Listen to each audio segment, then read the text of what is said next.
Hey guys, welcome back to the channel.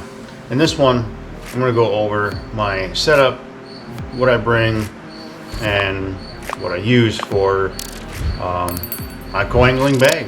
When I did the 2 co-angling tournaments for the Bassmaster Opens.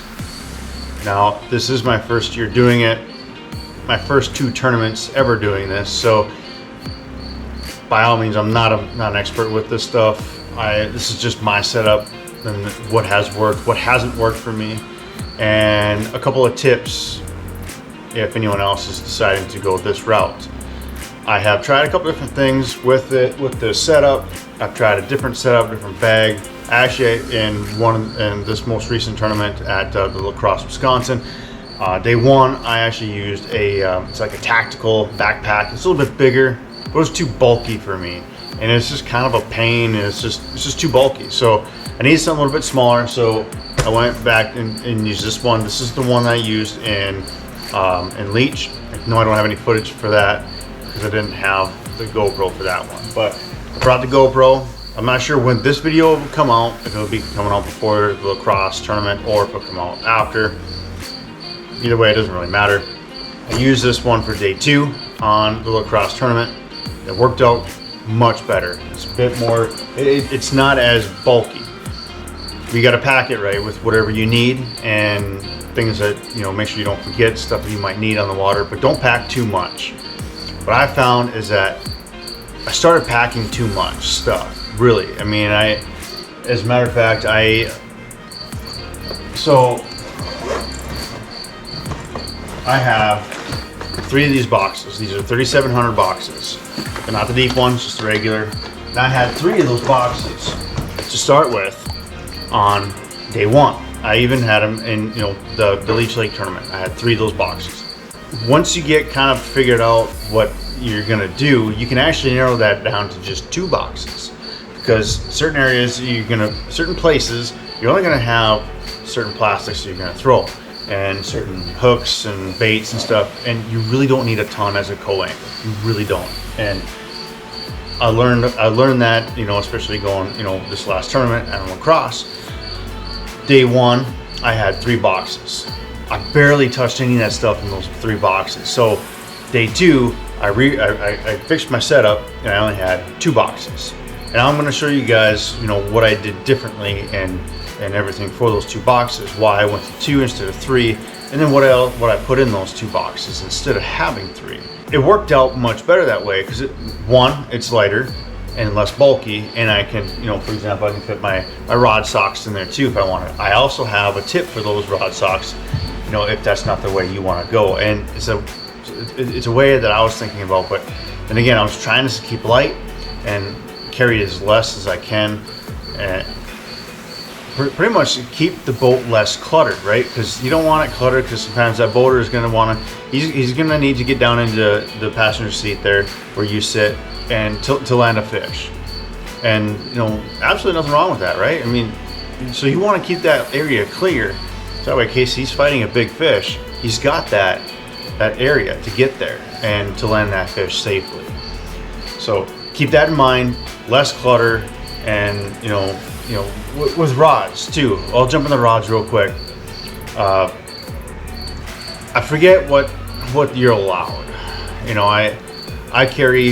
I bring 5 rods. I aim for 5 rods, a maximum of 6. To me, 6 is too many. It all depends on what your boater says that they're gonna do.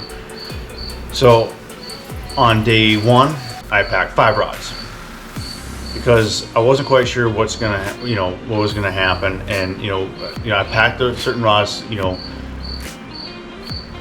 depending on where my boater said we were gonna go, what we're gonna fish, where we're gonna fish, what we're gonna fish for. So I did 5 rods. I'm sorry, I did 6. I did 6 rods both days. I changed them up during, from day 1 to day 2, because day 2, I figured out where we're gonna be most of the time. So for day 1, for example, I had a drop shot rod. I thought, because this is something more about smallmouth. Well, I didn't even touch that rod, so I didn't even pack that rod on day 2. Instead, on day 2, I packed a rod for like a shaky head, because we're going to be around docks more. And I like to throw a shaky head with a finesse worm around docks. the biggest thing about these rods and keeping the numbers on them low, try to utilize before getting into that. Try to utilize one rod. So if you have one rod, try to double utilize that rod. For example, I have a rod that I can use for a bladed jig. I can use for, all I gotta do is retie it. The line, the setup, and everything is set up perfectly for a bladed jig, spinnerbait, and a belly weighted, a belly weighted underspin swim bait. And those three, I can throw those three baits I can throw on that one rod. All I gotta do is retie it.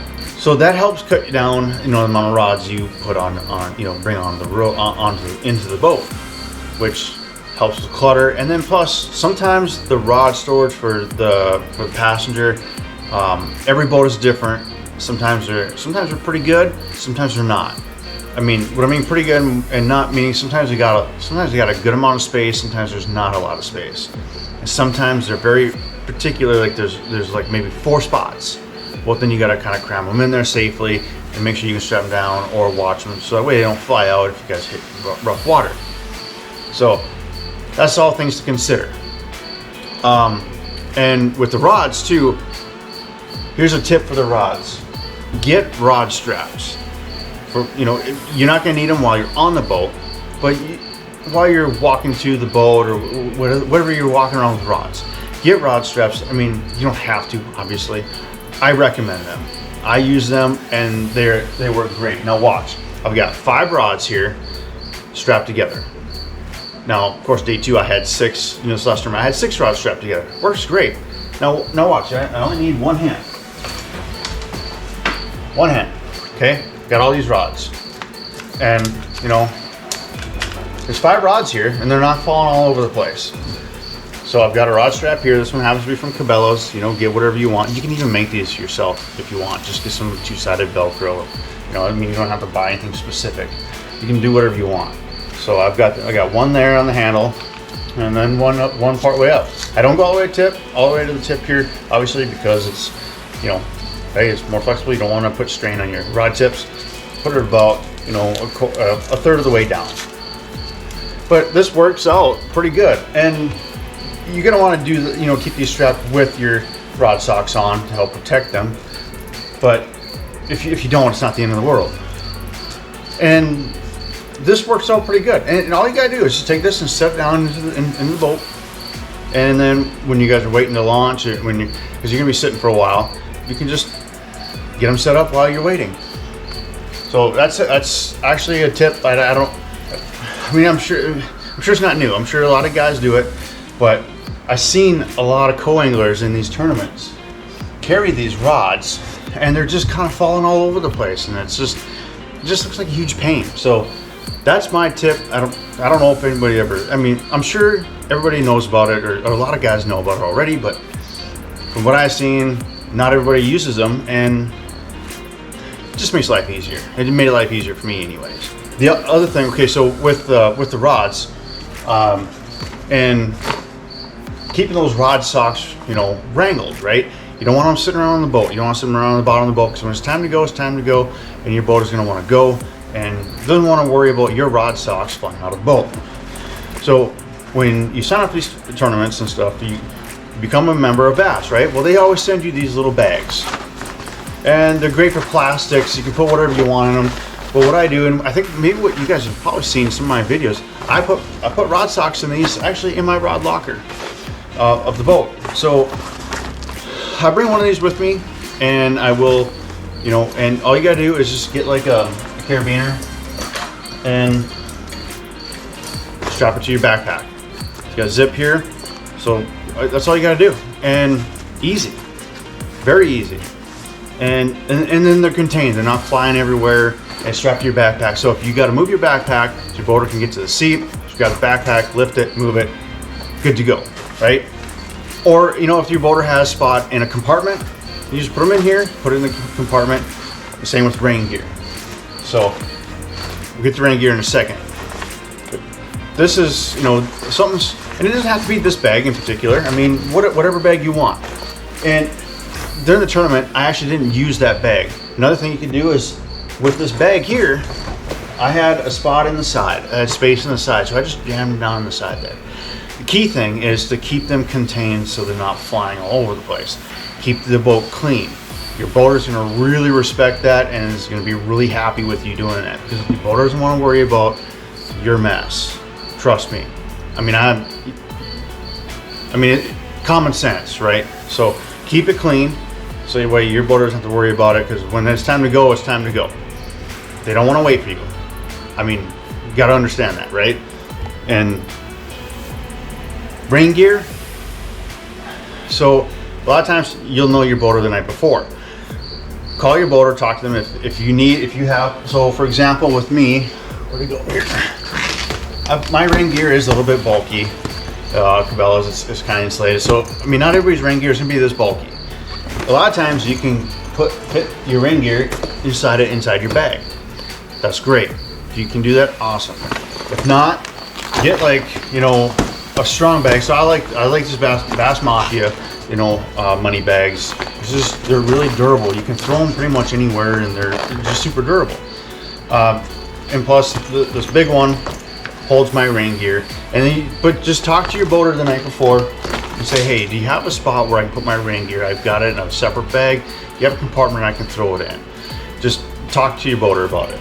But you know, rain gear is definitely something that you want, that wants to be on your mind when you're packing for a co-angling tournament, and then the whole rod assortment thing too. Now, when I went to these tournaments, I did a little bit of research and the possibility of what lures I was going to throw. I would bring those rods with me, and now I ended up bringing probably about, well, I don't know, 15 rods with me. Did I use them all? Of course not. But I wanted to bring them with me just in case, because they're all technique specific. So if I knew we were going to do this thing, or do fish this way, and then I would grab this rod. Or we're not going to fish that way, we're going to fish, you know, for example, we're going to fish frogs and jigs and you know, maybe go out deeper for a smallmouth. Well, I would grab a frog rod, a jig rod, and a drop shot rod for sure. Those are going to be my first 3 rods I'm going to grab. I'll grab a couple other rods to complement those two, just in case, or not complement those two, but to, you know, other lures that I might throw for largemouth and smallmouth. So, you know, bring whatever you know. Make sure you're prepared for the rods. Plus, if you have extra rods, if you happen to break a rod or a reel, and you have backup for day 2, if there is a day 2 for you. I don't know if you know, sometimes you won't have day 2, but so that's the rod stuff. Went over the rain gear. Now think about the sun too. Always have sunblock, just in case. Keep everything, you know, just prepare it like you don't, like your boater doesn't have anything. Don't rely on your boater for everything, because it's not really their responsibility. Okay, so make sure you bring your own sunscreen. I did. I mean, you don't have to, obviously. I mean, if you want to ask, go for it.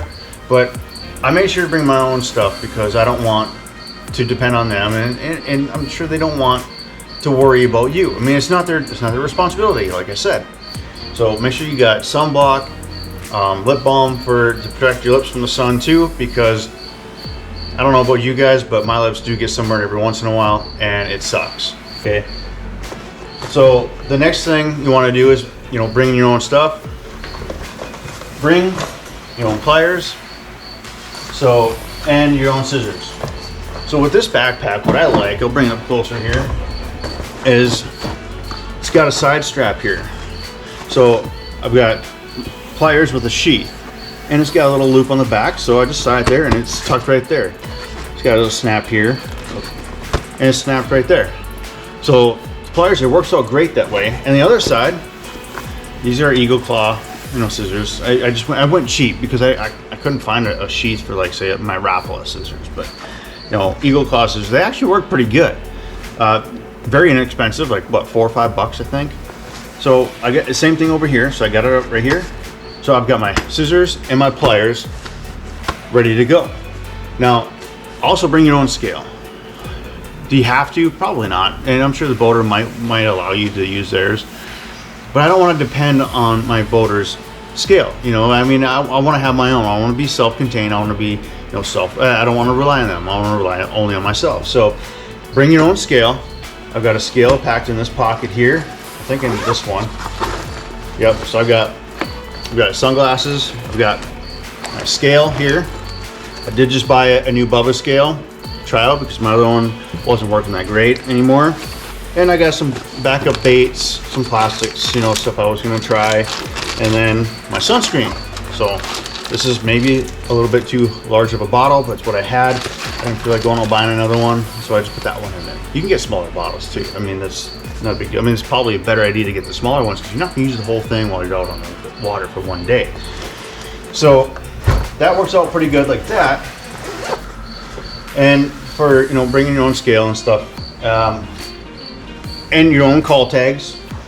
Now this should be a given. Always bring your own call tags. Do not rely on your boater to supply you call tags.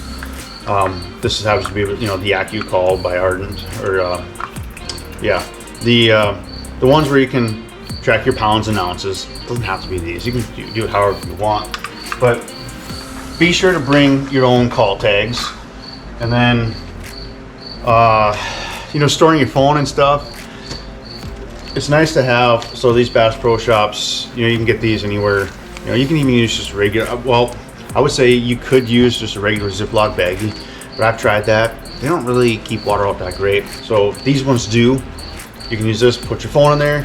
Because let's face it, sometimes it's windy, or those rogue wake boat waves. There's a possibility that your backpack could get wet. You know, your boater might, you know, and not on purpose. It might be on accident. It's going to be on accident. Your boater doesn't want to spear away. So, or take water over the bow. So, but if it does come over, you know, your backpack's going to be down there by your feet, typically, and it's going to get wet. So, these are kind of nice to have. You don't have to, I mean, I didn't use them, but I had one with just in case. It's just nice to be prepared. And then, this front pocket here, this little mesh pocket, what I use that for is I put my hook sharpener in there just in case. But what I like to use that for is my broken pieces of plastic. I don't throw plastic. I don't throw, you know, broken plastics out into the lake. And then you definitely don't want to leave a mess in your boater's boat. They're gonna hate you for that. They're going to be upset because they don't want to clean up your mess if you leave that there. So, and they don't want to be stepping all over your stuff typically. I mean, I wouldn't. So keep it contained. Put your garbage plastics in you can put them in a Ziploc baggie if you want and just put them inside your bag, put it wherever you want, but if you do leave them on the boat, just make sure you pick up after yourself. That's actually the key thing here, is just pick up after yourself, the plastics and stuff, and make sure your garbage from like food or drink, pick that up too. But the other thing is that you can protect, you know, if it's raining and your bag's not waterproof, these Ascend backpack covers, they're fairly waterproof. They're pretty much water resistant. They will help keep the rain off of there. I haven't really had a chance to really use it. So, but it's pretty small, fit in the palm of your hand. You can either use a carabiner and clip it to the side of your backpack or put it inside. I haven't had to use this yet, so I don't know how well it works. But if you do find yourself in a storm, rainstorm, and you do need to cover your backpack, get yourself a backpack cover that is waterproof. That pretty much covers a lot of the stuff that I bring other than the tackle. Pretty sure, well, let's talk about life vests real quick before we jump into the tackle. Now, these ones, the auto inflatables, are really nice. They're really nice to have. They're light, they don't take up a lot of space, and you know, they're convenient, right? The problem is that they're auto inflatable. So here's the thing. If by chance it auto inflates on accident while you're out on the water, well, now you have this thing is fully inflated. And in some states, it's like Minnesota, this is only approved when worn. As soon as you take it off, you are without a life jacket. And you have to have a regular life jacket then. And a regular life jacket is one that's like this foam. Now I picked this one up at Tackle Warehouse. They had a special. I bought some stuff. I got a deal on it. So I spent a certain amount of money. I don't know if they still have the deal, but this is Bionics, and I was skeptical with it because the last time I had, so the Leech Lake one, I just wore this all day long. No big deal. But now when I've got a GoPro, and this one I had a GoPro, I didn't really want to wear this all day long. So in order to get by with that, or get past that, is you can, as long as you have this, you can take this off, but as long as you have it within arm's reach, it's still Coast Guard approved. Okay, so, and I've talked to the DNR a couple times and asked them, I wanted to make sure a couple different things because I didn't know everything. So I wanted to double check and make sure I had things right. So this is Coast Guard approved even when it's taken off, as long as it's within arm's reach.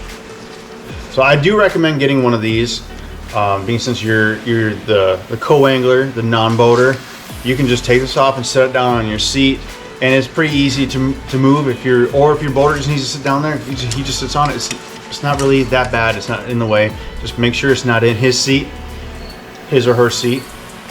So just make sure it's out of the way. I used this weekend, or this last tournament, and I loved it. You can either just it's got a zipper on the front, or it's got 2 snaps, or 2 buckles. Worked out great, actually. The GoPro sat nice in between. It didn't get all messed up, and yeah, it worked out great. It was really comfortable. So around the neck here, it's got fleece, so it's comfortable around the neck. Worked out pretty good. It wasn't too bad. Not as free as the other ones, but you're gonna be safe. You're gonna be covered, and you won't get a ticket. Okay, so for me, I really like to have an energy drink in the morning. A can. A little thing that I noticed from my experience with at the Leech Lake one is cans spill easy. So I use a can of pop or whatever, or energy can, drink out of an energy drink out of a can in my own boat, but I've got a spot for it. And a lot of times, the cup holder, I can rely that it's not going to get tipped over. But in a lot of boaters, or a lot of your boaters' boats, it might not be that easy, and you're going to be running at high speeds and might be hitting some pretty hard waves, and that's going to spill. Some guys, they don't care, but even if they don't care, I don't want it to spill. I don't want to make a mess in their boat. So I recommend, if you're going to do something like that, get something like this. Now, a tip that I found out, if you're going to put anything carbonated in something like this, don't open your straw like that, because it's going to come flying out. Release the pressure by opening it up first, and then take a drink out of it. Kind of an extra little step, but hey, or don't even get the one with the straw. Just get the one with the lid that turns off. Okay, keep it contained and less mess. That is one thing that I learned about when I wanted to have my energy drinks, like my rock stars, and put it in there. So, and it works for other stuff too. Otherwise, bring bottles of pop, bottles of water, whatever you drink.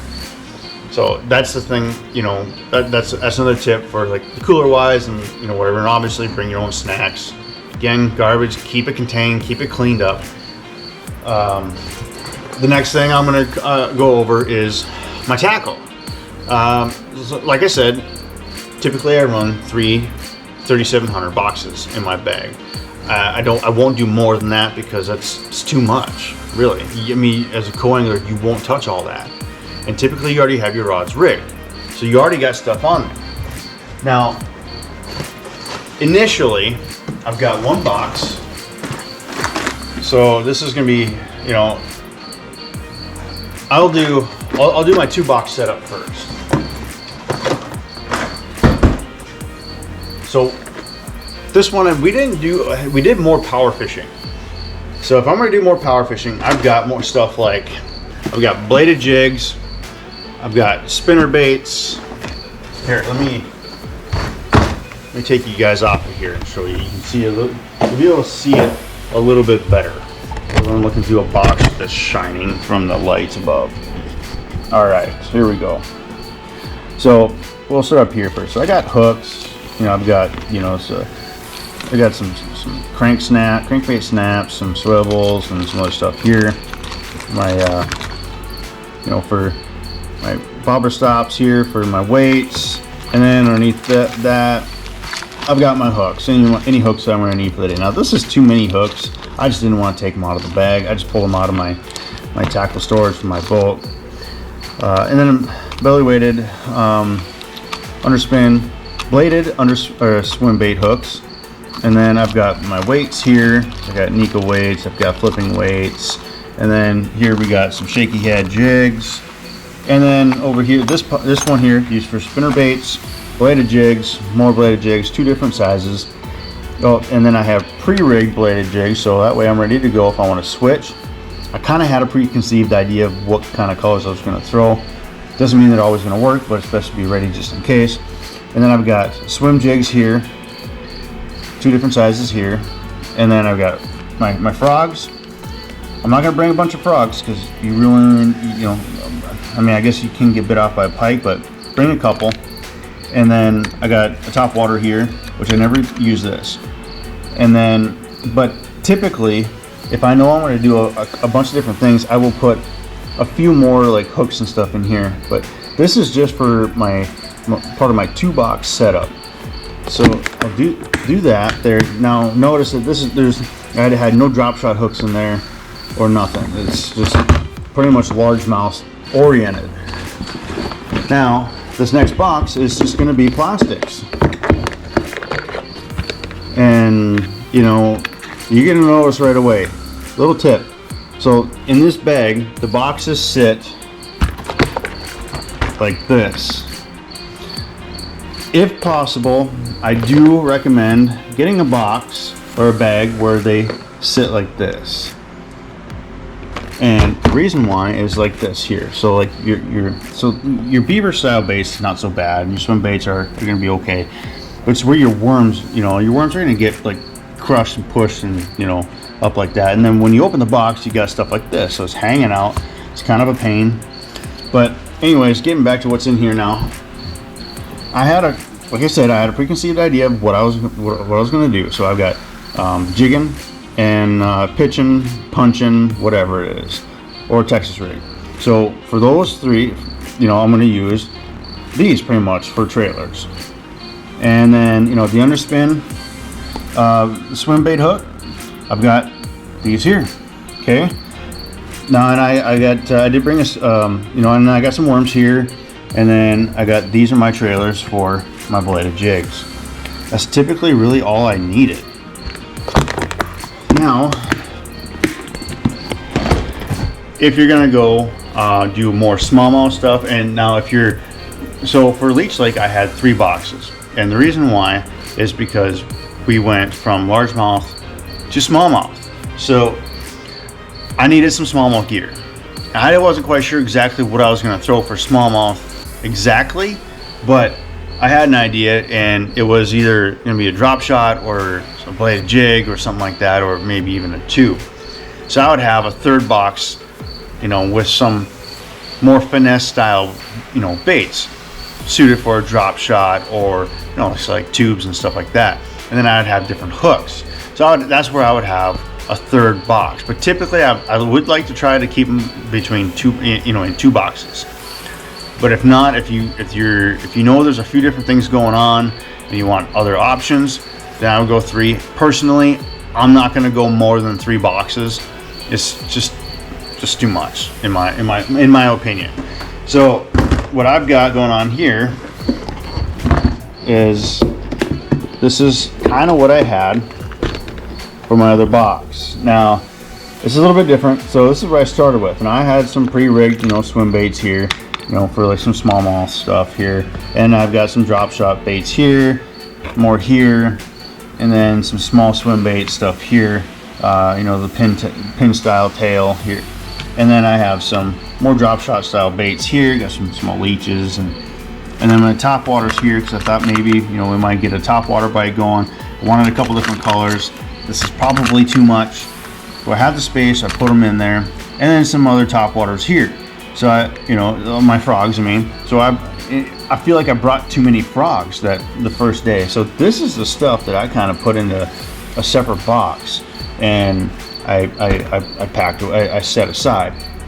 But if I'm going to do like smallmouth stuff where it's like drop shots or Ned rigs or something like that, then I would have a third box, you know, with the jigs and the hooks that I'm going to use, along with like the baits. And I really like, and I really do like these boxes, because they're, you know, they're supposed to be, they're pretty close to being waterproof. After they, you know, for a while they are anyways, and they do keep the water out for them, you know, for the most part.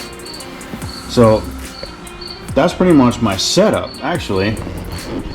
And that backpack I just got from Walmart. You can get it from Walmart, Menards, and I think it's like a $30 backpack. It's not too bad. I think it's a 30-liter size, and it actually came with this container, 750 milliliter drink container. So that was actually kind of nice.